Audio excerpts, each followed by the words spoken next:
Hello పిల్లలు, అందరూ భోజనం చేశారా? ఇంకెందుకు ఆలస్యం? బెడ్ ఎక్కేసేయండి. స్టోరీ చెప్పేసుకుందాం. ఈరోజు మన అమ్మ చెప్పే కథలో మనం చెప్పుకోబోయే కథ ఏంటంటే చిలుక పలుకులు.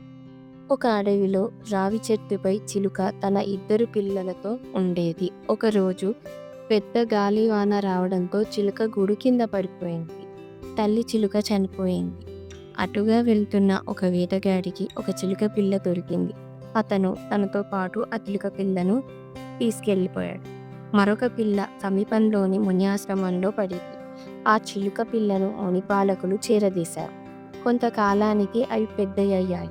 ఒకరోజు ఆ ప్రాంత రాజు అడవిలో వేటకు వెళ్తుండగా వేటగాడి వద్ద పెరిగిన చిలుక రాజును చూసి, "ఎవడో వస్తున్నాడు, తరిమేయండి వాడిని" అంటూ అరిచింది.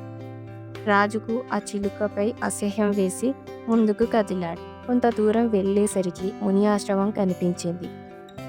అక్కడనున్న చిలుక రాజును చూసి, "దయచేయండి మహారాజా, మీరు మా ఆశ్రమానికి రావడం చాలా సంతోషం" అని ఆహ్వానించింది.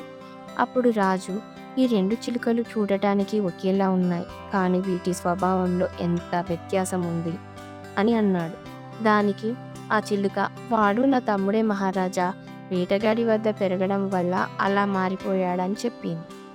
ఇందులో నీతి ఏంటంటే పెరిగిన వాతావరణం బట్టే ప్రవర్తన ఉంటుంది.